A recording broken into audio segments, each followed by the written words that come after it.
आज हम आपको त्रिदेव की कथा के बारे में बताएंगे। एक बार त्रिदेव ने खुद साधु के रूप में आकर एक स्त्री से अपनी नाज और मर्यादा त्याग कर निवृत्त होने की भिक्षा मांगी। आइए जानते हैं आखिर क्या था त्रिदेव के ये करने का कारण। एक बार की बात है, तीनों लोकों में ऋषि अत्रि की पत्नी अनुसुईया के सत्वित की बड़ी चर्चा थी। हर जगह ये चर्चा का विषय बना हुआ था। ऐसे में ये खबर तीनों देवियों माँ लक्ष्मी, माँ पार्वती और माँ सरस्वती तक पहुंची। उन्हें अनसुईया के सत्वित की इतनी बड़ाई सुनकर उनसे ईर्ष्या के भाव आने लगे। उन्होंने कहा कि वो चाहे जितनी भी बड़ी सती हो, वो हमसे बड़ी सती नहीं हो सकती। तीनों देवियों ने आपस में ये वार्तालाप करने के पश्चात त्रिदेव के सामने ये मांग रखी कि वह स्वयं जाए और अनुसुईया के सत्वित की परीक्षा ले। ये सुनने के बाद ब्रह्मा, विष्णु, महेश ने एक दूसरे की ओर देखा और मुस्कुराते हुए देवियों की ये इच्छा स्वीकार कर ली। नारद जी वहीं थे और वह समझ गए इसमें जरूर त्रिदेव की कोई लीला है। इसके पश्चात त्रिदेव ऋषि अत्रि के निवास की ओर प्रस्थान कर गए। यहाँ ऋषि अत्रि को एक महत्वपूर्ण योग के लिए जाना पड़ा। अनसुईया निवास पर अकेली थी। तभी त्रिदेव साधु के रूप में ऋषि अत्रि के घर की चौखट पर आते हैं।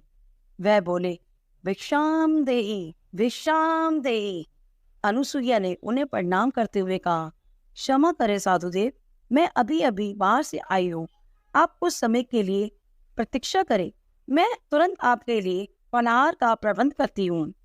साधु के रूप में त्रिदेव बोले, रुको देवी, भिक्षा प्राप्त होने से पहले हम अपने नित्य नियम का पालन करेंगे और अपने नियमों के अनुसार हम सिर्फ उसी श्रेणी से भिक्षा लेंगे जो निसंकोच होकर भिक्षा प्रदान करे। देवी अनुसुईया ने कहा, ऋषिवर क्षमा करे, मैं आपकी बात समझ नहीं पा रही हूँ।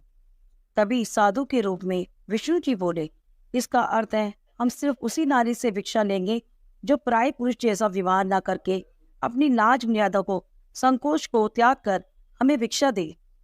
देवी अनुसुईया बहुत ही व्याकुल हो गई और क्रोध में आकर बोली, ये कैसे संभव है? ये कैसे विचित्र मांग है आप तीनों की? कोई भी विवाहित नारी इस प्रकार की शर्त के लिए कभी तैयार नहीं होगी। भला कोई भी स्त्री पर पुरुष के सामने अपनी लाज और मर्यादा का त्याग कैसे कर सकती है? लाज और मर्यादा तो स्त्री के आभूषण होते हैं। आप बिना आभूषण के क्यों देखना चाहते हैं मुझे? लगता है आपके मन में ही कोई खोट है। साधु के रूप में खड़े शिव भी क्रोध में आकर बोले, हमारे प्रति शंका और संदेह रखने वाले को हम तुरंत ही क्रोध की ज्वाला में भस्म कर देते हैं। यदि तुम अपने आप को महान और सती समझती हो तो तुम्हारे मन में शंका कैसे उत्पन्न हो सकती है? अगर तुम सच में महान होती तो तुम तुरंत हमारी मांग स्वीकार कर लेती। साधु के रूप में आए ब्रह्मा बोले, हे स्त्री, क्या तुझे ज्ञात है अगर तूने तेरी चौखट पर आए साधुओं को खाली हाथ वापस भेज दिया तो इसका अंजाम विनाशकारी हो सकता है। ये कहकर त्रिदेव माता अनसुईया के घर से जाने लगे। जाते जाते माता अनसुईया ने तीनों साधुओं पर अपनी दिव्य शक्ति का प्रयोग किया और तीनों साधुओं के रूप में भगवान ब्रह्मा, विष्णु और महेश को देख लिया। ये देखकर देवी अनसुईया को अंदर ही अंदर प्रसन्नता हुई और ये समझ आ गया कि आज मेरी परीक्षा लेकर मेरी मनोकामना पूरी करने के लिए आए हैं। देवी अनसुईया ने तीनों संत को रोकते हुए कहा, रुकिए ऋषिदेव, ऐसा अनर्थ ना करिए। त्रिदेव ने अनसुईया की तरफ मुड़कर कहा, अनर्थ से बचना चाहती हो तो हमारी मांग स्वीकार कर लो और हमारा अर्थ समझो। अर्थ समझने के पश्चात उन शब्दों पर आचरण भी करो। माता अनुसुईया बोली, मुझे आपकी ये मांग स्वीकार है। मैं आपको अपनी लाज और मर्यादा को त्याग कर निसंकोच होकर भिक्षा प्रदान करूंगी। यह कहकर देवी अनुसुईया ने घर के अंदर जाके अपने पति ऋषि अत्रि से मन में प्रार्थना करते हुए कहा, स्वामी, ये तीनों मेरी परीक्षा लेकर मेरी मनोकामना पूरी करने आए हैं। मैं इनके सामने अपनी लाज और मर्यादा का त्याग तभी कर सकती हूँ जब ये तीनों नवजात शिशु बनकर मुझे माता के रूप में निहारे, मुझे अनुमति प्रदान करे। ये कहकर माता अनुसुईया ने त्रिदेव को घर के अंदर बुलाया और आसन ग्रहण करने के लिए कहा। त्रिदेव अपनी अपनी जगह पर बैठ गए। इसके बाद देवी अनुसुईया ने कहा, मैं आपके आदेश का पालन करके आपकी मांग पूरी करूंगी। मेरी लाज, मर्यादा और प्रतिव्रत धर्म की रक्षा हो। इतना कह के देवी अनुसुईया के हाथ में से एक रोशनी निकली और तीनों साधु नवजात शिशु के रूप में परिवर्तित हो गए। ये देखकर देवी अनुसुईया बहुत प्रसन्न हुई और उन्होंने एक एक करके तीनों शिशुओं को गोद में लेकर अपना दूध पिलाया और तीनों को पालने में डालकर उनके साथ खेलने लगी और कहा, आप धन्य हैं त्रिदेव, आपने बालक बनकर मेरी माता बनने की इच्छा को पूरा कर दिया।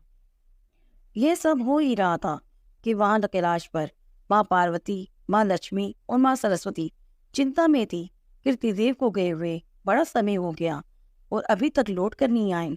वह आपस में वार्तालाप कर ही रही थी कि वहीं देव ऋषि नारद पधारते हैं और नारद जी को सब पता होता है, लेकिन वह बताते कुछ नहीं है, बल्कि तीनों देवियों को परेशान करते हुए बोलते हैं, माता, आज त्रिदेव की जगह त्रिदेवियों के दर्शन करके बड़ा सुख प्राप्त हुआ है। नारायण नारायण। वैसे आप तीनों के पतिदेव कहाँ हैं? माता पार्वती बोली, नारद, आप बड़े भोले बनते हैं, आपको पता नहीं वो कहाँ हैं? हम उन्हें ढूंढ नहीं पा रहे हैं। नारद जी बोले, नहीं माताएं, मैं तो 2 लोकों में भ्रमण करके आया हूँ, मुझे कहीं त्रिदेव नहीं दिखे। इतने में माँ सरस्वती और लक्ष्मी बोली, समय का विलंब न करते हुए लगता है हमें अपनी दिव्य शक्तियों से देख लेना चाहिए कि आखिर त्रिदेव है कहाँ। फिर तीनों देवियों ने अपनी दिव्य शक्तियों का प्रयोग करके देखा कि त्रिदेव तो ऋषि अत्रि के निवास पर एक पालने में शिशु के रूप में पड़े हैं।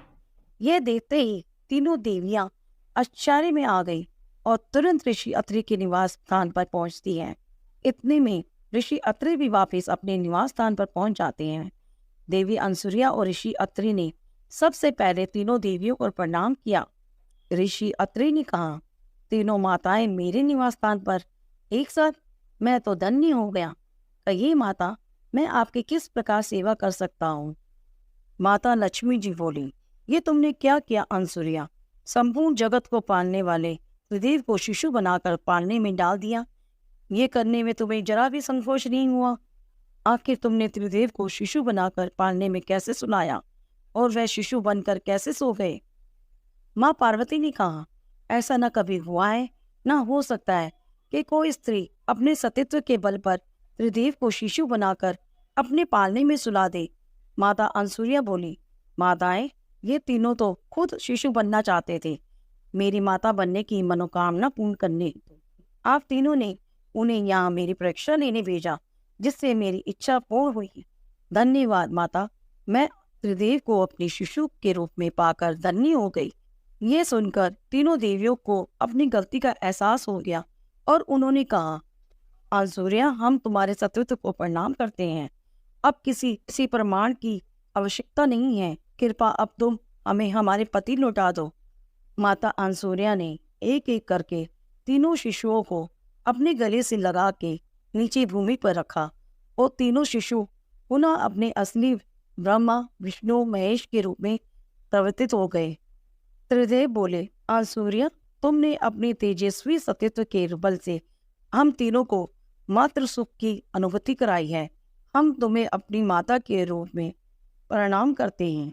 अनुसुईया बोली, हे त्रिदेव, अब मेरा और आपका पुत्र और माता का रिश्ता बंध ही गया है, तो मेरी ये इच्छा है कि आप त्रिदेव एक ही रूप में अति पुत्र के रूप में स्थापित हो। त्रिदेव बोले, माता, आपकी ये इच्छा अवश्य पूरी होगी।